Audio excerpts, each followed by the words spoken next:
Jumpa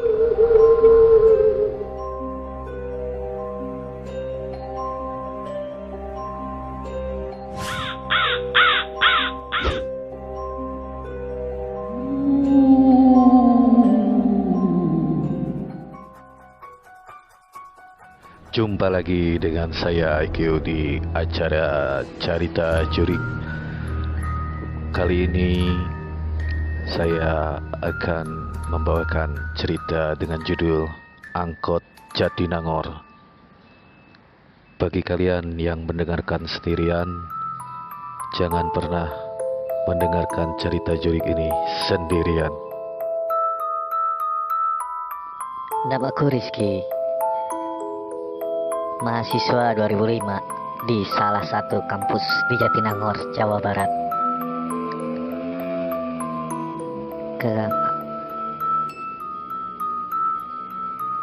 Kali ini adalah peristiwa yang aku alami sendiri pada tahun 2006. Begini ceritanya. Seperti biasa, mahasiswa lain yang berasal dari luar daerah di mana letak kampus berada, aku yang berasal dari Sukabumi harus ngekos juga. Tempat kosku gak terlalu jauh dari kampus, masih bisa dijangkau dengan jalan kaki untuk pulang pergi kuliah. Dan sama juga dengan sebagian besar anak kos lainnya, aku juga mengenalkan transportasi umum kalau harus ke tujuan yang agak jauh. Ya, salah satunya angkot. Ngomong-ngomong soal angkot, boleh dibilang aku sangat jarang menggunakannya karena tempat kosku berada di tengah-tengah. Jadi kalau mau kemana-mana masih bisa dijangkau dengan jalan kaki. Kalau mau ke tempat tujuan yang lebih jauh, pasti naik angkot. Nah, kalau melihat letak di mana Jatinangor berada, Jatinangor berada di antara kota Bandung dan Sumedang. Aku dan teman-teman kalau memang ingin bepergian mencari hiburan ke kota besar, akan lebih baik aku harus memilih Bandung. Untuk menuju Bandung, kami akan menggunakan bis Damri sebagai alat transportasi. Karena kalau naik angkot, entah kapan aku sampai Bandung, yang pastinya macet. Ya begitu, aku jarang naik angkot kalau nggak terpaksa.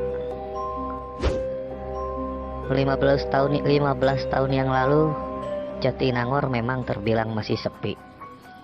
Belum seramai sekarang. Angkot pun masih belum banyak jumlahnya. Dan angkot pun penumpangnya masih sedikit. Jarang sekali aku melihat angkot yang penuh penumpang. Kenapa aku sampai memperhatikan penumpang angkot waktu itu? Ya, ada alasannya. Jadi gini, pada semester awal kuliah sempat beredar cerita seram mengenai angkot. Ya, namanya juga cerita seram, pasti akan cepat menyebar di kalangan mahasiswa dan masyarakat sekitar. Waktu itu beredar cerita yang katanya di sekitaran Jatinangor ada angkot setan. Angkot setan? Iya, angkot setan, kata temanku. Cerita ini berawal dari katanya ada mahasiswi yang ditemukan pingsan di pinggir jalan pada malam hari. Usut punya usut, sebelum dia pingsan, dia naik angkot dari arah Cileunyi menuju Jatinangor. Ternyata angkot yang dia tumpangi berisi hantu dan setan atau jurik dan apalah namanya. Lalu mahasiswi ini ketakutan setengah mati, sampai akhirnya jatuh pingsan. Aku sih percaya nggak percaya dengan cerita itu, tapi tetap seru juga kalau ada teman yang menceritakannya lagi. Ya, hitung-hitung hiburan. Tapi sikap skeptisku berkesudahan ketika akhirnya aku mengalami sendiri kejadian seram di dalam angkot. Kejadian yang masih aku ingat detailnya sampai hari ini. Waktu itu awal tahun 2006. Aku pulang mudik ke Sukabumi karena memang sedang libur panjang. Cukup lama aku di rumah sebelum akhirnya harus kembali lagi ke kampus Jatinangor. Mungkin sama dengan mahasiswa lain, ketika awal-awal kuliah aku masih sangat merindukan rumah. Jadi sangat betah kalau aku sudah pulang kampung. Berat rasanya untuk kembali ke kampus lagi. Waktu itu juga sama, malas sekali rasanya untuk balik ke Jatinangor. Makanya aku memutuskan untuk berangkat sore saja. Gak apa kalau harus tengah malam nyampenya. Tapi ya walaupun begitu, aku tetap harus berangkat karena harus kuliah. Aku ingat sekali kalau hari Jumat aku ada jadwal kuliah awal. Makanya aku memutuskan untuk berangkat dari Sukabumi Kamis sore. Singkatnya, jam 3 sore aku sudah ada di terminal. Biasanya aku naik bus jurusan Sumedang. Tapi entah karena hari itu aku sama sekali gak melihat penampakannya. Gak ada bis yang ke kota Sumedang. Sampai menjelang pukul 5 aku masih belum juga melihat bis yang ditunggu-tunggu. Daripada sampainya tengah malam, naik bis Garut aja. Begitu pikirku dalam hati. Ya sudah, karena sudah jam 5 lewat, akhirnya aku naik bis ke arah Garut. Nantinya aku akan turun di tol Cileunyi. Dari situ nanti aku akan naik ojek ke tempat kos. Atau kalau masih ada, aku akan naik angkot. Begitulah ceritanya. Kamis itu cuaca Sukabumi gerimis seharian. Mendung sudah pasti jadi kepastian. Aku pikir hanya di Sukabumi saja yang seperti itu. Tapi ternyata enggak.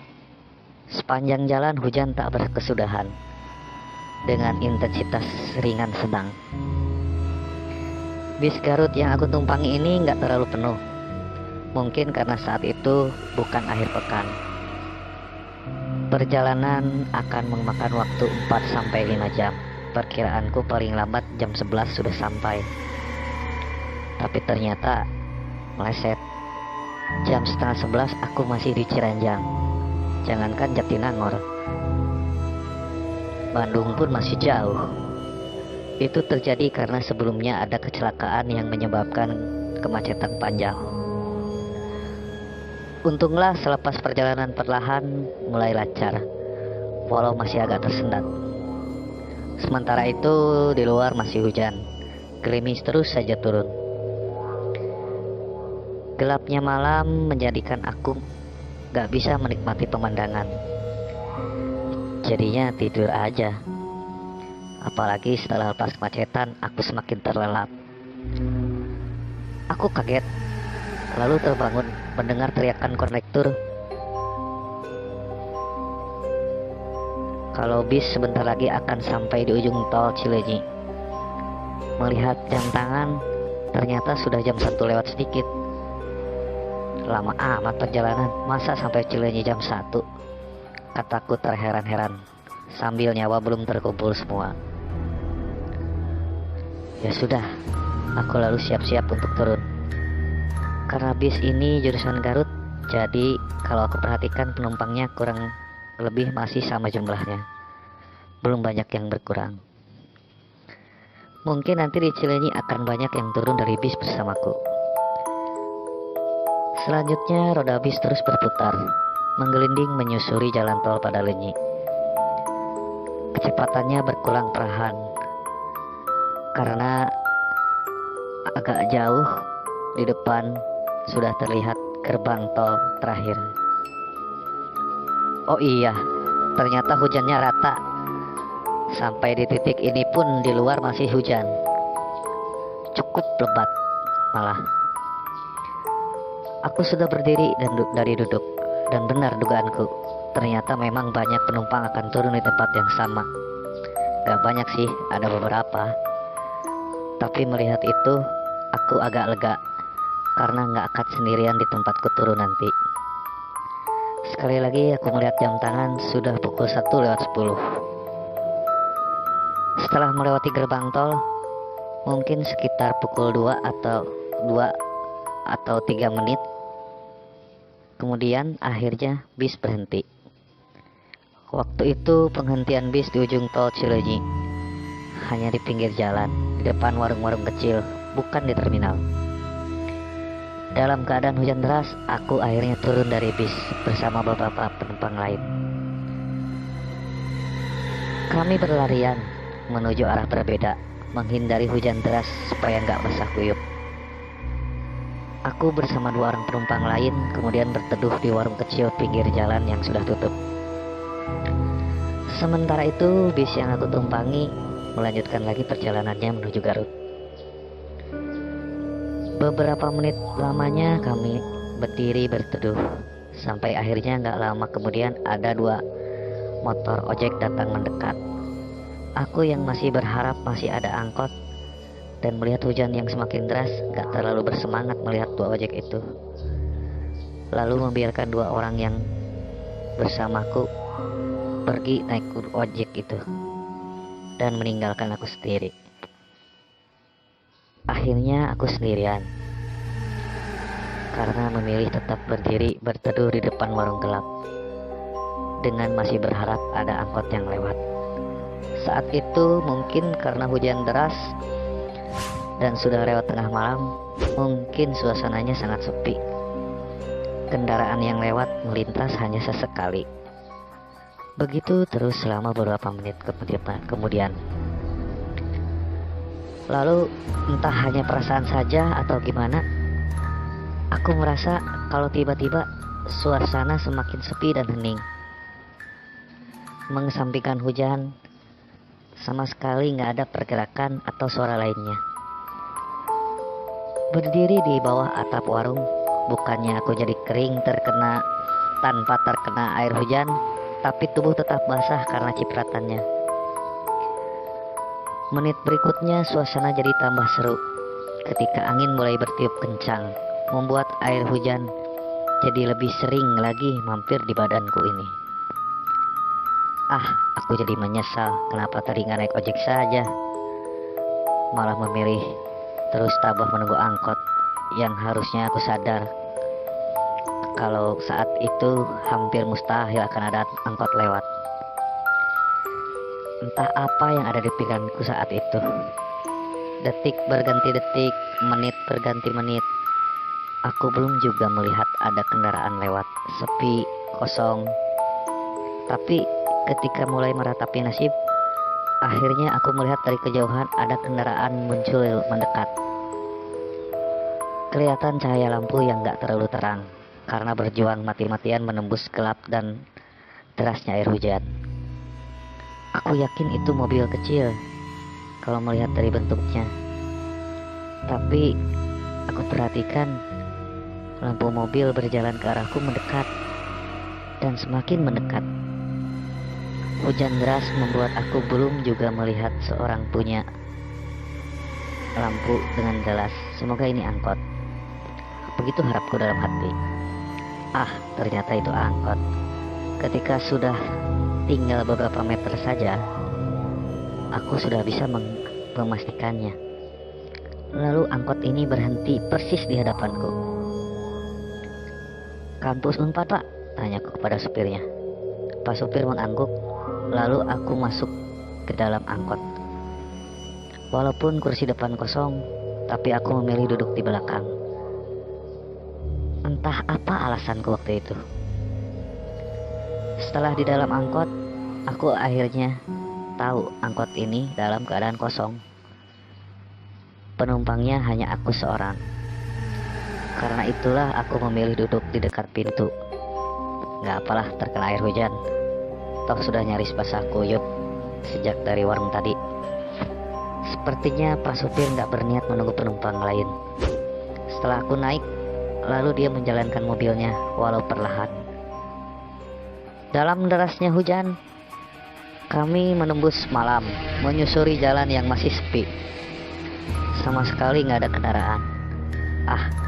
Mungkin karena sudah malam dan hujan deras pula. Begitu pikirku dalam hati. Ketika melihat itu semua, kalau sama sekali gak ada kendaraan lain di jalan raya kecuali angkot yang sedang aku tumpangi ini, aneh juga sih. Tapi ya sudahlah. Ada satu keanehan lagi. Aku merasakan kalau angkot berjalan sangat pelan. Pelan sekali. Tapi itu terjadi mungkin karena angkot dalam keadaan kosong. Jadi Pak supir berjalan pelan supaya dapat penumpang nanti di depan. Mungkin begitu. Sementara di luar hujan masih turun dengan derasnya. Aku terus saja melihat ke depan, memperhatikan jalan. Di kejauhan aku sudah melihat ada lampu lalu lintas atau stopan kalau kata orang Bandung mah. Kalau sudah sampai di lampu merah ini, kami akan berbelok ke kanan menuju kampus tempat kosku berada. Tapi sekitar 200 meter sebelum lampu merah, angkot tiba-tiba berhenti seperti sedang menaikkan penumpang. Nah, ketika angkot berhenti ini, aku menggeser posisi duduk. Aku memberikan jalan kepada penumpang yang akan naik. Tapi ternyata gak ada orang. Gak ada penumpang yang naik. Gak ada yang naik, Pak. Gak ada orang.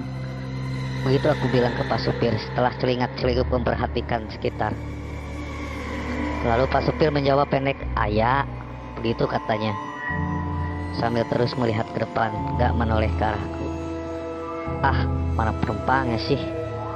Orang gak ada juga, sungutku dalam hati. Setelah berhenti sebentar, angkot kemudian berjalan ke depan. Aku masih kebingungan kembali melihat ke depan, memperhatikan jalan. Tapi belum juga sampai lampu merah, lagi-lagi angkot berhenti. Sama seperti sebelumnya. Angkot seperti sedang menaikkan penumpang. Padahal gak ada orang sama sekali, sepi. Sekali lagi aku bilang ke Pak supir, "Gak ada orang, Pak, kosong." Pak supir sambil terus menatap ke depan, lagi-lagi menjawab "Aya," yang artinya adalah ada. Aku semakin bingung. Mana penumpangnya sih? Sama, lalu angkot kembali berjalan. Bedanya kali ini jalannya lebih cepat, gak pelan seperti sebelumnya. Karena angkot sudah berjalan cukup cepat, aku yang tadinya duduk sangat dekat dengan pintu menghadap ke depan jadi bergeser sedikit ke dalam. Membuat aku jadi menghadap ke samping, bukan ke depan lagi, paham ya? Nah, ketika menghadap ke samping inilah aku akhirnya melihat sesuatu yang mungkin ada jawaban kenapa angkot ini tadi berhenti 2 kali secara misterius. Aku kaget tak terkira, merinding sejadi-jadinya. Karena ternyata sudah ada 2 penumpang di dalamnya. Mereka duduk di belakang berhadap-hadapan. Keduanya laki-laki. Kapan mereka masuk? Aku yang duduk di samping pintu sejak tadi gak melihat mereka sama sekali. Sementara angkot itu berjalan semakin cepat.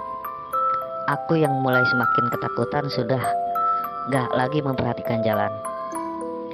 2 laki-laki ini terus menundukkan wajahnya. Sementara aku memandang mereka sekali-kali.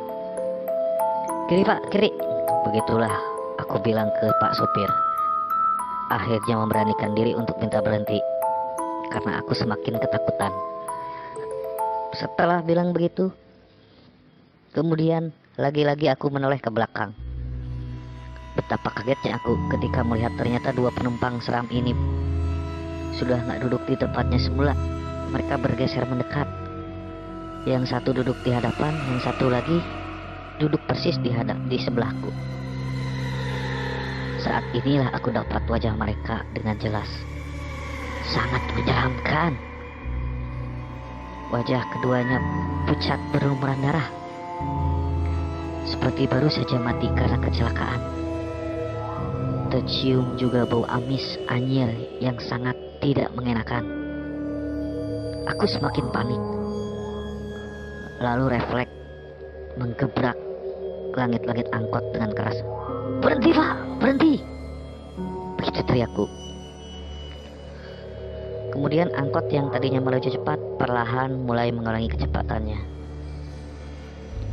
Ketika angkot sudah sangat perlahan berjalan, aku nekat lompat turun. Hasilnya aku terjatuh pinggir jalan. Gak apalah, yang penting bisa keluar. Lalu aku melihat angkot menyeramkan itu terus berjalan pelan sampai akhirnya hilang di telan malam. Dan aku pun pulang berjalan kaki menuju kosan. Dan akhirnya itulah ceritaku di tahun 2006. Itulah tadi pengalaman seram yang dialami oleh Rizky, mahasiswa salah satu kampus di Jatinangor.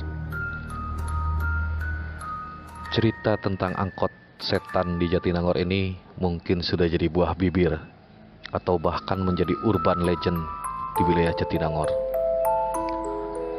Terima kasih untuk kalian yang sudah mendengarkan cerita Jurik. Bagi kalian yang mempunyai cerita seram, mungkin bisa di-share di channel ini. Dan jangan lupa untuk like, subscribe, and share channel ini. Jangan pernah mendengarkan cerita Jurik ini seorang diri.